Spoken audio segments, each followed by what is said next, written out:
এবারে ঝড় বৃষ্টি নিয়ে দারুণ সতর্কতা দিল আলিপুর আবহাওয়া দপ্তর এবং ভারতীয় মৌসুম ভবন। উত্তরবঙ্গ দক্ষিণবঙ্গে বৃষ্টিপাতের সম্ভাবনা অনেকটাই বেড়ে যাচ্ছে। কোথাও কোথাও ভারী বৃষ্টিপাত হতে পারে উত্তরবঙ্গ এবং উত্তর পূর্ব ভারতে। বঙ্গোপসাগর থেকে জলীয় বাষ্প ঢুকে প্রচুর পরিমাণে বৃষ্টিপাতের সম্ভাবনা বাড়িয়ে দিতে পারে। ইতিমধ্যেই আলু চাষিদের নতুন করে আবারও সতর্কতা জারি করেছে আবহাওয়া দপ্তর। এদিকে সোমবার মঙ্গলবারের মধ্যে যে বৃষ্টিপাতের সম্ভাবনা ছিল তাতে কিছুটা আমরা কিন্তু কম দেখেছি। কিছু কিছু অংশে অবশ্যই হয়েছে। ঝাড়খণ্ড সংলগ্ন পশ্চিমবঙ্গের যে জায়গাগুলো রয়েছে, যেখানে পুরুলিয়া, পশ্চিম পূর্ব বর্ধমানের কিছু কিছু অংশ সহ রয়েছে বাঁকুড়া এবং ঝাড়গ্রাম, মেদিনীপুরের কিছু কিছু অংশে। তবে সবাই বৃষ্টিপাত সেভাবে হয়নি। তবে প্রথম দিকে কম কম বৃষ্টিপাতের কথাই ছিল। মোটামুটি একটা বৃষ্টিপাতের সম্ভাবনা ছিল, তাতে অনেকটাই কলকাতা বা আশেপাশের এলাকাতে বৃষ্টিপাতের সম্ভাবনা থাকলেও মেঘলা আকাশ হয়ে অনেক জায়গাতেই কেটে গেছে। কিন্তু এর পরে পরিবর্তন একটা জোরালো আসবে, যেখানে জোরালো বজ্রবিদ্যুৎ এবং ভারী বৃষ্টিপাতও হতে পারে। সঙ্গে কোথাও কোথাও শিলা বৃষ্টিপাতের আশঙ্কাও কিন্তু থাকছে। এদিকে উত্তরবঙ্গের জেলাগুলিতেও নতুন করে আবার বৃষ্টিপাত হবে। ঘূর্ণাবর্ত কাজ করছে কিছুটা। এর পাশাপাশি নতুন পশ্চিমী ঝঞ্ঝা এসে আমাদের উত্তর পশ্চিম ভারতে আবার বৃষ্টিপাত সেখানে বাড়িয়ে দেবে। তার পাশাপাশি তাপমাত্রা দক্ষিণবঙ্গে কিছুটা বাড়বে, তবে আবারও অদলবদল একটু আধটু হবে। কী পরিস্থিতি হতে চলেছে আবহাওয়াতে সেটা আমরা এই ভিডিওতে দেখাবো। আপনার এলাকার আকাশ কি পুরোপুরি পরিষ্কার থাকছে, নাকি মেঘলা মেঘলা হয়েছিল, নাকি বৃষ্টিপাতও পেয়েছেন, সেটাও কিন্তু কমেন্ট করে জানাবেন। উত্তরবঙ্গের জেলাগুলিতে কিন্তু এবারে বৃষ্টিপাত বাড়বে। বিশেষ করে উপরের দিকের 5টি জেলা ব্যাপক সতর্কতার মধ্যে থাকছে, যেখানে জোরালো বৃষ্টিপাত হতে পারে। সঙ্গে আসাম এবং মেঘালয় সতর্কতার মধ্যে ভালোই থাকছে। ত্রিপুরা, মিজোরামের দিকেও বৃষ্টিপাত কিছুটা হবে। এর পাশাপাশি আমাদের ঝাড়খণ্ড, উড়িষ্যার দিকে কী হবে সেগুলো আমরা দেখাবো। প্রথমে দেখে নিই আজ আবহাওয়া দপ্তর কোন কোন জেলাতে বৃষ্টিপাতের খবর দিয়েছে এবং কবে কবে দিয়েছে, এবং ঝড় হলে সেগুলো কত কিলোমিটার গতিবেগে হতে পারে, কোথায় হতে পারে সেগুলো দেখাবো। ভিডিওটিকে লাইক করে দেখুন, শেয়ার করে দেবেন, এবং যারা নতুন রয়েছেন চ্যানেলটিকে সাবস্ক্রাইব করে সঙ্গে থাকবেন। দেখতে থাকুন, আমরা এখানে ফেরত আসছি। তার আগে দেখে নিই আবহাওয়া দপ্তর কী বলছে, সেগুলো দেখে নেওয়ার পরেই আমরা এখান থেকে আবার শুরু করব। প্রথমেই আমরা দেখে নেব যে আলিপুর আবহাওয়া দপ্তর 10 তারিখে কী খবর দিয়েছে। আমরা দেখতে পাচ্ছি, দেখুন এখানে 7টা চিত্র দেওয়া রয়েছে। তার মধ্যে নিচের দিকে যে দুটো চিত্র রয়েছে, এটা হচ্ছে 15 এবং 16 তারিখ। এইখানে কিন্তু দক্ষিণবঙ্গে নতুন করে আবার বৃষ্টিপাত প্রবেশ করবে। এই সময়কালেই কিন্তু বজ্রবিদ্যুৎ অ্যাক্টিভিটি বেড়ে কোথাও কোথাও জোরালো বৃষ্টিপাত দিতে পারে। এই মুহূর্তে যে আপডেটটি রয়েছে তাতে আমরা দেখতে পাচ্ছি, প্রথম দিকে দক্ষিণবঙ্গের উপরের দিকের 5 থেকে 7টি 8টি জেলা হয়তো আসতে পারে, যেখানে রয়েছে আমাদের পূর্ব পশ্চিম বর্ধমান, রয়েছে আমাদের এখানে হুগলি, বীরভূম, মুর্শিদাবাদ, নদিয়া। এগুলোর পরের দিকে কিন্তু অন্য জায়গাতে ছড়াচ্ছে। তবে পূর্ব দিকের জেলাগুলিতে বৃষ্টিপাত একটু তুলনামূলক বেশি ছড়াতে পারে, এমনটা বলা হচ্ছে, এবং উত্তরবঙ্গও থাকবে। তার আগে অর্থাৎ 13 এবং 14 তারিখ আমরা দেখতে পাচ্ছি, তার সঙ্গে 12, 13, 14 উত্তরবঙ্গের জেলাগুলিতে বৃষ্টিপাতটা অনেকটাই বেড়ে যাবে, যার মধ্যে উত্তরবঙ্গের উপরের দিকের 5টি জেলা বিশেষভাবে প্রভাবিত হতে পারে। এগুলো কিন্তু বলা রয়েছে। আপাতত এখানে বৃহস্পতিবার পর্যন্ত আমাদের দক্ষিণবঙ্গে কিছুটা বৃষ্টিপাতের সম্ভাবনা থাকছে। তার যদিও বৃহস্পতিবার সেভাবে হবে কিনা গ্যারান্টি নেই। যদি বুধবারে হয়ে যায় তাহলে বৃহস্পতিবারে সেরকমভাবে কমে যাবে, অথবা বুধবার যদি একটু কম থাকে তাহলে আবার বৃহস্পতিবার একটু চান্স বেড়ে যাবে। মোটামুটি রাত থেকে সকালের মধ্যে বা সন্ধ্যা থেকে রাতের মধ্যে এই বৃষ্টিপাতের সম্ভাবনাগুলি থাকছে। এগুলো আমাদের বলে রাখলাম। তারপরে দেখুন এই যে দুটো চিত্র, এখানে কিন্তু পুরোপুরি সাদা, মানে কোনো সতর্কতা থাকছে না, অর্থাৎ শুষ্ক আবহাওয়া থাকবে। সুতরাং যে হালকা মাঝারি বৃষ্টিপাতের সম্ভাবনা ছিল সেগুলো কিন্তু অনেক জায়গাতে হয়েছে, আবার অনেক জায়গাতে হয়নি, এরকম পাওয়া গেছে। এখনও যে দুটো দিন পাওয়া যাচ্ছে তাতে দেখা যাক কি শেষ পর্যন্ত হতে চলেছে। আর রয়েছে তাপমাত্রা, একটু বলে দিই। তাপমাত্রা নিয়ে যেটা বলা হচ্ছে যে আমাদের উত্তরবঙ্গ দক্ষিণবঙ্গে কিন্তু মিনিমাম টেম্পারেচার এবং ম্যাক্সিমাম টেম্পারেচারে বড় কোনো পরিবর্তন থাকছে না। তবে দক্ষিণবঙ্গে মিনিমাম টেম্পারেচার বা রাতের তাপমাত্রায় বড় কোনো পরিবর্তন না হলেও দিনের তাপমাত্রা দুদিন পর থেকেই যেটা দেখা যাবে যে 2 থেকে 3 ডিগ্রি পর্যন্ত বেড়ে যাওয়ার সম্ভাবনা রয়েছে। অর্থাৎ গরমটা বাড়বে, যেখানে 34, 35, 36 ডিগ্রি পর্যন্ত তাপমাত্রা আমরা লক্ষ্য করবো, এবং সেখান থেকে একটু গরমও বাড়বে, এবং তার পাশাপাশি জলীয় বাষ্প ঢুকে এখানে কিন্তু একটা বজ্রশেল তৈরি করতে পারে, যার জন্য এই 15, 16 তারিখে বৃষ্টিপাতের সম্ভাবনা বেড়ে যাবে। যা 15, 16, 17 এই 3টে দিনের মধ্যেই সম্ভাবনা বাড়াবে। তারপরে কি হবে না হবে সেগুলো আমরা দেখাবো। এবার একটু দেখে নেওয়া যাক যে কোন কোন জেলাতে রয়েছে সতর্কতা, যেখানে ঝড় বৃষ্টি হতে পারে।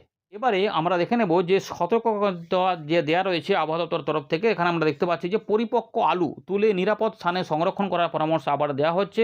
এর পাশাপাশি বজ্রবিদ্যুৎ সহ বৃষ্টির সময় নিরাপদ স্থানে আশ্রয় গ্রহণ করুন, এটা কিন্তু অ্যাডভাইসারি হিসাবে আলিপুর আবহাওয়া দপ্তর জানাচ্ছে। এর পাশাপাশি বলছে যে ষষ্ঠ এবং সপ্তম দিনে পশ্চিমবঙ্গের কোনো জেলায় আবহাওয়া সংক্রান্ত কোনো সতর্কতা নেই, এমনটা বলা হচ্ছে। তবে তার আগে বৃষ্টিপাতের সতর্কতা রয়েছে। আমাদের পশ্চিমের দিকে যে জেলাগুলি রয়েছে এই জায়গাগুলোতে রয়েছে ঝড় বৃষ্টির পরিবেশ, এবং উত্তরবঙ্গে কিছু রয়েছে। তবে এটা যেটা রয়েছে যে এইটা দেখুন ভালো করে, এই জায়গাতে কিছু বৃষ্টিপাতের সম্ভাবনা থাকতে পারে, যা বীরভূম, মুর্শিদাবাদ, পূর্ব পশ্চিম বর্ধমান, নদিয়া, পুরুলিয়া, বাঁকুড়া, এখান থেকে বৃষ্টিপাত এগোতে পারলে আমাদের অন্যান্য জায়গাতেও হতে পারে, এবং পরের দিকে দক্ষিণ 24 পরগনা।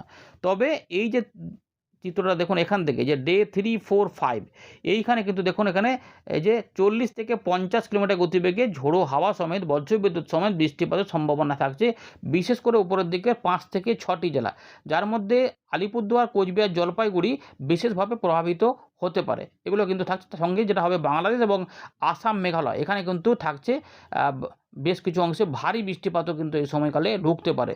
চলুন এবার একবার দেখে নেওয়া যাক যে আমাদের ভারতীয় মৌসুম ভবন কী জানাচ্ছে এবং ওয়েদার সিস্টেম লেটেস্ট কোথায় কী আছে। আমরা এখন দেখে নেব ভারতীয় মৌসুম ভবনের 10 তারিখে প্রকাশ করা সেই গুরুত্বপূর্ণ আপডেট, যেটা সন্ধ্যেবেলায় প্রকাশ হয়েছে। তো ইতিমধ্যে আমরা দেখতে পাচ্ছি বেশ কিছু পরিবর্তন, নতুন একটি ঝঞ্ঝা আসবে, কিন্তু এখন একটি পশ্চিমী ঝঞ্ঝা ঢুকে রয়েছে, যার জন্য এখন থেকেই কিন্তু বৃষ্টিপাতটা চালু থাকছে জম্মু কাশ্মীর ওই কাছাকাছি এলাকাগুলিতে। কিন্তু এরপরে যে ঝঞ্ঝাটি আসছে তার যেটা আমাদের সমতল ভূমিতে এফেক্ট দেবে, যার জন্য কী হচ্ছে দেখুন এই যে লাইনটাতে পাঞ্জাব, হরিয়ানা, চণ্ডীগড় এই এবং উত্তরপ্রদেশের পশ্চিমবঙ্গ সহ পশ্চিম রাজস্থান, পূর্ব রাজস্থান, এখানে 14 তারিখ থেকে 16 তারিখের মধ্যে বজ্র বিদ্যুৎ সহ বৃষ্টিপাত হবে, এবং কোথাও কোথাও আমরা দেখতে পাচ্ছি যে এখানে 30 থেকে 50 কিলোমিটার গতিবেগে ঝোড়ো হাওয়া সমেতও বৃষ্টিপাত আসতে পারে। এখন কিন্তু একটা চলছে আর একটা আসবে। এর পাশাপাশি আমাদের পূর্ব ভারত বা অন্যান্য জায়গাগুলোতে বৃষ্টিপাতের সতর্কতা রয়েছে। এখানে বলা হচ্ছে যে পাঞ্জাবের দিকে 14 তারিখ থেকে 16 তারিখের দিকে 30 থেকে 50 কিলোমিটার গতিবেগে বজ্র বিদ্যুৎ সহ ঝোড়ো হাওয়া সমেত বৃষ্টিপাত হতে পারে। বিদর্ভ, ছত্তিশগড়ের দিকে 13 এবং 14 তারিখে হতে পারে। উত্তরবঙ্গ এবং সিকিম এই অঞ্চলটাতে 13 তারিখ পর্যন্ত বৃষ্টিপাতের সতর্কতা রয়েছে। ঝোড়ো হাওয়া সমেত বৃষ্টিপাত হতে পারে। বৃষ্টিপাতের সময় কোথাও কোথাও একটু দমকা ঝোড়ো হাওয়া উঠে যেতে পারে। গাঙ্গেয় পশ্চিমবঙ্গ এবং ঝাড়খণ্ড এই জোনটাতে রয়েছে 12 তারিখ পর্যন্ত বৃষ্টিপাতের সতর্কতা। বিহারের দিকে 11 তারিখ, 15 তারিখ এবং 16 তারিখে বজ্রবিদ্যুৎ সহ ঝোড়ো হাওয়া সমেত বৃষ্টিপাত হতে পারে। শুধুমাত্র বজ্রবিদ্যুৎ অ্যাক্টিভিটি এবং বৃষ্টিপাত, যেখানে কোনো ঝোড়ো হাওয়া থাকবে না, সেগুলো হতে পারে রাজস্থানের দিকে 14 তারিখে, কেরালা, মাহের দিকে, লাক্ষাদ্বীপের দিকে 10 তারিখ এবং পূর্ব ভারতে আপাতত 10 থেকে 16 তারিখের মধ্যে। পূর্ব ভারতেও কিন্তু এই শুধুমাত্র কোথাও কোথাও দেখবেন যে কোনো ঝোড়ো হাওয়া নেই, শুধুমাত্র বৃষ্টিপাতও হতে পারে, দু এক জায়গায় একটু বজ্রবিদ্যুৎ একটু হতে পারে। এর পাশাপাশি 11 এবং 12 তারিখের দিক পর্যন্ত সময়ের মধ্যে শিলা বৃষ্টিপাত থাকবে জম্মু কাশ্মীর এবং হিমাচল প্রদেশের দিকে। ভারী বৃষ্টিপাত কোথায় দেখা যাবে, যে জম্মু কাশ্মীরে 11 তারিখ পর্যন্ত, অরুণাচল প্রদেশে পাহাড়ি অঞ্চলে 10, 12 এবং 13 তারিখে দেখা যাবে শুধুমাত্র ভারী বৃষ্টিপাত দেখা যাবে। আসাম এবং মেঘালয়ে 14ই মার্চ আসাম, মেঘালয়ে জোরালো বজ্রবিদ্যুৎ সহ বৃষ্টিপাত এবং তার সঙ্গে ভারী বৃষ্টিপাতও জুটে যেতে পারে। তাপপ্রবাহ রয়েছে আমাদের হিমাচল প্রদেশের এবং উত্তর কোঙ্কণ, গুজরাট এইগুলোতে রয়েছে, এবং রয়েছে আমাদের পশ্চিম রাজস্থান, বিদর্ভ এবং গুজরাট এবং উত্তর কোঙ্কণ। শুধুমাত্র গরম এবং অস্বস্তিকর পরিবেশ রয়েছে গুজরাটের স্টেটে রয়েছে, এগুলো কিন্তু দেখা যাচ্ছে। তাপমাত্রা যেটা হবে মধ্য ভারত এবং পূর্ব ভারতে আগামী 3 দিন পর থেকে তাপমাত্রা কমবে 2 থেকে 3 ডিগ্রি তাপমাত্রা। তবে আমাদের পূর্ব ভারতের দিকে তাপমাত্রা কিছুটা বাড়ার ইঙ্গিত কিন্তু রয়েছে, 2 থেকে 3 ডিগ্রি তাপমাত্রা, যেটা 3 দিন পর থেকে হতে পারে। আর মোটামুটি সেখানে কিছু নেই। এবার ওয়েদার সিস্টেমগুলো একটু দেখে নেব। বাংলাদেশের কাছে ঘূর্ণাবর্ত থাকার কথা, এখানে কি বলছে এই আপডেটে বলা হচ্ছে যে বাংলাদেশের পূর্ব ভাগে একটি ঘূর্ণাবর্ত কাজ করছে। এর পাশাপাশি দক্ষিণ ঝাড়খণ্ড এবং সংলগ্ন উত্তর ছত্তিশগড়ের দিকে একটি ঘূর্ণাবর্ত কাজ করছে। এর পাশাপাশি একটু ট্রাপ বা অক্ষরেখা তৈরি হয়েছে এই ঝাড়খণ্ডে দক্ষিণ ভাগে যে ঘূর্ণাবর্ত তৈরি হয়েছে সেখান থেকে একদম মারাঠাওয়াড়া পর্যন্ত, যা উড়িষ্যা, ছত্তিশগড়, বিদর্ভর মধ্যে বিস্তৃত রয়েছে। এর পাশাপাশি নতুন করে একটি পশ্চিমী ঝঞ্ঝা 14 তারিখে উত্তর পশ্চিম ভারতে আসছে, যার জন্যই পাঞ্জাব, হরিয়ানা, চণ্ডীগড় এবং রাজস্থানের পূর্ব পশ্চিম এবং উত্তরপ্রদেশের পশ্চিম ভাগের দিকে বৃষ্টিপাত সেখানে হতে পারে। এগুলো রয়েছে, এবং দু একটা চিত্র আপনাদের দেখাই, পুরো আলোচনাটা বুঝতে পারবেন। তো দেখুন ওই যে অরেঞ্জ কালার রয়েছে আমাদের পশ্চিমের দিকে, যেখানে গরম অস্বস্তিকর পরিবেশের পাশাপাশি রয়েছে তাপপ্রবাহ, এবং এই যে হিমালয়ের পাহাড়ি অঞ্চলে রয়েছে বজ্রবিদ্যুৎ, শিলা বৃষ্টিপাত, ভারী বৃষ্টিপাত। তবে আমাদের পূর্ব ভারত, উত্তর পূর্ব ভারত এবং বাংলাদেশের এই জায়গাতে কিন্তু রয়েছে সতর্কতা, যেখানে বজ্রবিদ্যুৎ সহ কিছু কিছু অংশে বৃষ্টিপাত বিকেল থেকে সন্ধ্যে রাতের মধ্যে আসলেও আসতে পারে, একটা সম্ভাবনা এখন কিন্তু রয়েছে। তবে উত্তরবঙ্গের বৃষ্টিপাতগুলো অবশ্যই হবে। বাংলাদেশের উত্তরভাগ সহ উত্তর পূর্ব ভারত এবং উত্তরবঙ্গে আলিপুরদুয়ার এগুলো কিন্তু বৃষ্টিপাত থাকবে। তবে দক্ষিণবঙ্গের বৃষ্টিগুলো কিন্তু সবসময় হওয়ার চান্স নেই। মোটামুটি দেখবেন যে মাঝে মাঝে একটু মেঘলা মেঘলা আকাশ হচ্ছে, পরিষ্কার থাকছে, তার মধ্যে মাঝে মাঝে মেঘ উঠে এলে ঝাড়খণ্ডের দিক থেকে সেই মেঘ এলে আমাদের গাঙ্গেয় পশ্চিমবঙ্গে কিছুটা বৃষ্টিপাত দিতে পারে। সেগুলো কিন্তু রয়েছে একটু হালকা এবং দু এক জায়গায় খুব কম জায়গাতে মাঝারি মানের হওয়া সম্ভব, মানে হালকা মাঝারি মিলিয়ে মিশে হতে পারে, কিন্তু প্রত্যেক এলাকাতে বৃষ্টিপাত হবেই এমন কিন্তু নিশ্চয়তা নেই। তার জন্য কিন্তু আবহাওয়া দপ্তর মোটামুটি একটা সতর্কতা দিয়ে রেখেছে। যদি পরিপক্ক ফসল থাকে, যদি বৃষ্টিপাত হয়ে যায় সেক্ষেত্রে, কারণ সম্ভাবনা যেহেতু রয়েছে তাই নিরাপদ স্থানে সরিয়ে নিয়ে যাওয়ার কথা বলে রেখেছে। তবে 15, 16, 17-র মধ্যে কিছু বৃষ্টিপাত অবশ্যই হতে পারে, যার জন্য ইতিমধ্যে দেখুন এখানে থাকবে যে 12 তারিখ পর্যন্ত সতর্কতা রয়েছে। তারপরে দেখুন আস্তে আস্তে যেটা হবে, দেখুন এই জায়গাটা আমরা করে নিচ্ছি এখানটায়, এই যে 14 তারিখের পর 15 তারিখ, দেখুন না এখানে ছবিটা দেওয়া নেই, 15 তারিখ 16 তারিখের দিক থেকে এখানে আবার চেঞ্জ আসবে। যেখানে এখানে কিন্তু বৃষ্টিপাত দেখুন এখানে কিন্তু 14 তারিখে দেখাচ্ছে গাঙ্গেয় পশ্চিমবঙ্গে ঢুকতে পারে, কিন্তু সতর্কতা থাকবে 15 তারিখ 16 তারিখের দিক থেকে বজ্রবিদ্যুৎ অ্যাক্টিভিটি বাড়বে, সেগুলো দেখাবো। চলুন উইন্ডি থেকে দেখাচ্ছি। আমরা ফেরত চলে এলাম উইন্ডির লাইভ স্ক্রিনে। ইতিমধ্যে দেখতে পাচ্ছেন মোটের উপর আকাশ পরিষ্কার থাকলেও ঝাড়খণ্ডের দিক থেকে কিছু মেঘ বজ্রশেল কিন্তু ইতিমধ্যে তৈরি হয়েছে। রাঁচি, ধানবাদের কাছাকাছি গাঙ্গেয় পশ্চিমবঙ্গটা বৃষ্টিপাতের সম্ভাবনা থাকলেও মঙ্গলবার পর্যন্ত ফাঁকাই ছিল। তারপরে আমরা কিন্তু কিছুটা তো এখন রয়েছে, এখনও জলীয় বাষ্প একটু পরিবেশ রয়েছে, তার জন্য এখানে হতে পারে। আর উত্তর পূর্ব ভারতে এবং উত্তরবঙ্গের পাহাড়ি এগুলোতে কিন্তু এই অঞ্চলগুলিতে কিন্তু বজ্রশেলে বৃষ্টিপাতের পরিবেশ তৈরি হচ্ছে, যা আস্তে আস্তে ধীরে ধীরে কিন্তু পরিবেশটা আসবে, যা 12, 13, 14, 15-র মধ্যে অনেকটাই বেড়ে যাবে। আর আমাদের হিমালয়ের পশ্চিম ভাগে ইতিমধ্যে নতুন ঝঞ্ঝা ঢুকে পড়েছে, তার জন্য এখানে বৃষ্টিপাত তুষারপাত শুরু হয়েছে। তবে 14 তারিখের দিকে নতুন ঝঞ্ঝা এলে আবার এই অঞ্চলগুলিতে বৃষ্টিপাতের প্রকোপ থাকবে। চলুন সমস্ত বিষয়গুলোকে একটু আলোচনা করে নেওয়া যাক। এবার উইন্ডি থেকে আমরা প্রথমে দেখে নেব যে কোথায় কোথায় হবে বজ্র বিদ্যুৎ অ্যাক্টিভিটি। তো ইতিমধ্যে আমরা একটু ট্র্যাক করছি, ভালো করে দেখে নিন। এই জোনটা মোটামুটি দেখতে পাচ্ছেন, এই জোনটা যে দেখাচ্ছি উত্তরবঙ্গ সহ, তো এইভাবে রেখে দিচ্ছি, এটাকে ট্র্যাক করছি। দেখুন 11 তারিখ থেকে কোথাও কোথাও কিন্তু দেখুন বৃষ্টিপাতের পরিবেশ হতে পারে, খুব বিরাট আকারে বজ্র সেল নেই। তো ওই ঝাড়খণ্ড সংলগ্ন এলাকাতে কোথাও কোথাও যদি হয় ওদিক থেকে একটা সম্ভাবনা এটা রয়েছে। তবে উত্তর বিহারের দিকে কিছু হতে পারে, উত্তরবঙ্গে টুকটাক হতে পারে। 11 থেকে 12 তারিখের মধ্যে আমাদের গাঙ্গেয় পশ্চিমবঙ্গের পূর্ব দিকে, মানে বীরভূম, মুর্শিদাবাদ, বর্ধমান সংলগ্ন কিছু এলাকাতে এই জায়গাতে বজ্রশেল তৈরি হলে কিছু বৃষ্টিপাত রাত থেকে সকালে আসতে পারে। তারপর 12 তারিখের দিকে আবার একটু অল্প স্বল্প করে অবশ্যই থাকতে পারে কিছু কিছু ওই আমাদের বীরভূম, পশ্চিম বর্ধমান, পূর্ব বর্ধমান এই এলাকার কাছাকাছি এলাকাতে, মানে উত্তর ভাগটাতে এই জায়গাগুলোতে হতে পারে।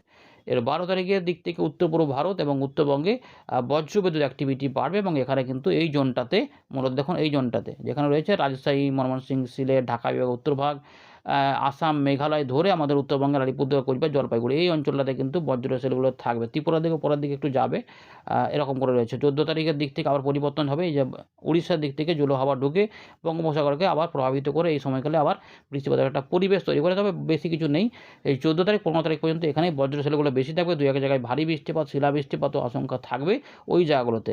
15 তারিখ থেকে পরিবর্তন পাওয়া যাবে ঝাড়খণ্ড, উড়িষ্যা, ছত্তিশগড়, গাঙ্গেয় পশ্চিমবঙ্গ, বাংলাদেশ সহ ত্রিপুরা, মিজোরামের দিকে। দেখুন এই যে জায়গাগুলো রয়েছে এই জায়গাগুলো কিন্তু এবারে বজ্রশেল কিন্তু বেড়ে যেতে পারে, যেখানে বীরভূম, মুর্শিদাবাদ, নদিয়া, পুরো পশ্চিম বর্ধমান এই জায়গাগুলোতে দেখুন রাজশাহী সহ এই যে মেহেরপুর, শৈলকুপা এগুলোতে কিন্তু রয়েছে বজ্রবিদ্যুৎ অ্যাক্টিভিটি, এবং রয়েছে সিলেট, দক্ষিণ আসাম এগুলোতে কিন্তু বজ্রশেল বাড়বে এই জায়গাগুলোতে। এর দিক থেকে হয়ে দিকে সরে গেলে এখানে কিন্তু বজ্রবিদ্যুৎ অ্যাক্টিভিটি মানে বজ্রপাতের মতো ব্যাপার হতে পারে, এগুলোতে কিন্তু সম্ভাবনা থাকবে এবং ঝড় বৃষ্টি হতে পারে। এবং 16 তারিখেও সেই সম্ভাবনাই কিন্তু রয়েছে। এই 15, 16, 17 দুটো দিনের মধ্যে, 3টে দিনের মধ্যে কোনো দুটো দিন বা একটি দিন একটু বেশি হতে পারে, তারপরে কিন্তু একটু কমে যাবে। 18 তারিখের পর থেকে আস্তে আস্তে বৃষ্টিপাতগুলো একটু করে কমের দিকেই থাকবে। পরিবেশ দেখুন 18 না হলে 20, 21 তারিখ থেকে বৃষ্টিগুলো কমের দিকে থাকবে। পরিবেশ থাকছে কিন্তু কমে যাবে 22, 23, 24-এর দিকে এগুলো কমে, হালকা হালকা বৃষ্টিপাত হতে পারে কিন্তু মোটার উপরে কমের দিকে থাকবে, এবং তাপমাত্রাটাও কিন্তু আবার বাড়বে। আবার জলীয় বাষ্প বেড়ে গিয়ে আবার হঠাৎ করে বৃষ্টিপাত আসে, মাঝে মাঝে কিন্তু এরকম পরিবেশ তৈরি হবে। এই যে বজ্রশেলগুলো আমরা দেখলাম মেঘলা আকাশ হতে পারে বুঝলাম, তাহলে বৃষ্টিপাতগুলো কোথায় কেমন হবে সেগুলো একটু দেখানোর চেষ্টা করি, পুরোটা দেখুন তাহলে বুঝতে পারবেন। তো এই যে দেখুন কোথাও কোথাও উপকূলবর্তী এলাকাতে একটু বৃষ্টিপাত টুকটাক হতে পারে, কলকাতা, হাওড়া, 24 পরগনা থেকে মেঘলা আকাশ হলে বৃষ্টিপাতগুলো একটু চান্সগুলো থাকছে। 11 তারিখে সেরকমই রয়েছে, এবং বিকেল সন্ধ্যের মধ্যে এই অঞ্চলগুলিতে কোথাও কোথাও মেঘ এদিক থেকে ঝাড়খণ্ডের দিক থেকে এলে বা এখানে লোকাল তৈরি হলে এই বৃষ্টিপাতগুলো পরিবেশগুলো একটু আধটু থাকে, হালকা দু এক জায়গায় মাঝারি হতে পারে। পুরুলিয়া, বাঁকুড়ার দিকেও, ঝাড়গ্রামের দিকেও চান্স থাকছে, এবং আমাদের দক্ষিণবঙ্গের উত্তরভাগেও চান্সগুলো থাকছে, মানে পুরুলিয়া, পশ্চিম পূর্ব বর্ধমান, বীরভূম, মুর্শিদাবাদ, নদিয়া। এবার হাওড়া, হুগলি, 24 পরগনা দিকে কী হবে, ওখানে হতেও পারে অল্প স্বল্প করে, কিন্তু একবার এখন রাত থেকে সকালের মধ্যে এই দেখুন এই যে বললাম হতে পারে। এই যে 24 পরগনা, কলকাতা, হাওড়া, হুগলি, 2 মেদিনীপুরের দিকে পূর্ব দিকগুলোতে। এর পাশাপাশি রয়েছে বীরভূম, মুর্শিদাবাদ, নদিয়া, বাংলাদেশের রয়েছে খুলনা পশ্চিম ভাগ এবং রংপুর, ময়মনসিংহ, এগুলোতে ময়মনসিংহ নয়, রাজশাহী এবং আমাদের উত্তর দক্ষিণ দিনাজপুর, মালদা, তার সঙ্গে আলিপুরদুয়ার, কোচবিহার এবং উত্তর পূর্ব ভারতেও থাকবে। এই যে 12 তারিখ হয়ে গেল, 12 তারিখ পর্যন্ত, 12 তারিখ পর্যন্ত টুকটাক একটুখানি বৃষ্টিপাতের পরিবেশ দেখুন। এগুলো তো খুব বেশি নয়, একবার দুবার হয়তো বিকেল সন্ধ্যের মধ্যে যদি মেঘ লাগা হঠাৎ করে হয়, সামান্য একটু থাকলো, এরকম করে থাকবে। কিন্তু এই যে 12 তারিখের পর থেকে এই জায়গাগুলোতে এই যে বজ্রবিদ্যুৎ অ্যাক্টিভিটি কিন্তু বাড়ছে। এখানে আলিপুরদুয়ার, কোচবিহার, দিনহাটা, শীতলাকুচি এই সমস্ত অংশে, ধুবুরি, বঙ্গাইগাঁও, পাঠশালা এই অঞ্চলটাতে কিন্তু বৃষ্টিপাতের পরিবেশটা অনেকটাই বেড়ে যাবে, বুঝতে পেরেছেন তো? এইভাবে কিন্তু থাকছে এই অংশগুলো, এখানে কিন্তু বৃষ্টিপাত থাকছে না।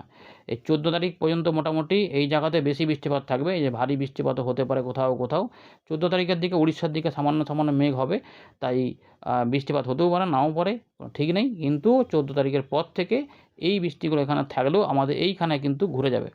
এইখান থেকে বৃষ্টিগুলো থাকবে, যেখানে এই যে বৃষ্টিপাত দেখুন পশ্চিমের দিক থেকে, ঝাড়খণ্ড, উড়িষ্যার দিক থেকে, পশ্চিমের দিকে জেলাগুলি থেকে এখানে প্রবেশ করার একটা ভালো সম্ভাবনা রয়েছে, যা এদিক থেকে এলে এদিকে যেতে পারে। সেগুলো দেখাচ্ছে আস্তে আস্তে। দেখুন এখানে এই যে দেখুন 15 তারিখে কিন্তু এই বৃষ্টিগুলো বিকেল থেকে সন্ধ্যার মধ্যে এইরকমভাবে দেখুন হতে পারে। তার মধ্যে এই জায়গাটাতে চান্সটা বেশি থাকছে। এটা রয়েছে নদিয়া, বর্ধমান, বীরভূম, মুর্শিদাবাদ, এখানে রয়েছে দক্ষিণ দিনাজপুর, মালদা, রাজশাহী, ময়মনসিংহ, সিলেট, আসাম, মেঘালয় এবং দক্ষিণ আসাম সহ আমাদের ত্রিপুরার উত্তর ভাগ বা ত্রিপুরার দিকেও থাকতে পারে, থাকতে পারে। এখানে রয়েছে আগরতলা, অম্বাসা, সেগুলোতেও কিন্তু রয়েছে, ঢাকা বিভাগও হতে পারে। মানে এই অংশটা বৃষ্টিপাত জোরালো পেতে পারে, কোথাও কোথাও ঝড় বৃষ্টির এবং শিলা বৃষ্টিপাতও হতে পারে। এই সময়কালের মধ্যে আশঙ্কা থাকছে যে সিলেটেও কিন্তু জোরালো বৃষ্টিপাত নামতে পারে। 16 তারিখেও কিন্তু পরিবেশ থাকবে এই জায়গাতে বৃষ্টিপাত হতে, কলকাতা, হাওড়া, মেদিনীপুর, ঝাড়গ্রাম সহ, কিন্তু মূলত বীরভূম, মুর্শিদাবাদ, নদিয়া, বর্ধমান এবং হুগলি সহ উত্তর 24 পরগনা, বাঁকুড়ার দিকে কিছু ধরে এই অংশটাতে বৃষ্টিপাতের চান্স এই সময়কালে তুলনামূলক সতর্কতার মধ্যে থাকবে ওই জায়গাগুলো। কিন্তু যেখানে সেখানে বৃষ্টিপাত নামতে পারে, উত্তরবঙ্গেও বৃষ্টিগুলো থাকবে। 17 তারিখ পর্যন্ত এই বৃষ্টিপাতের পরিবেশটা তুলনামূলক একটু ভালো থাকবে।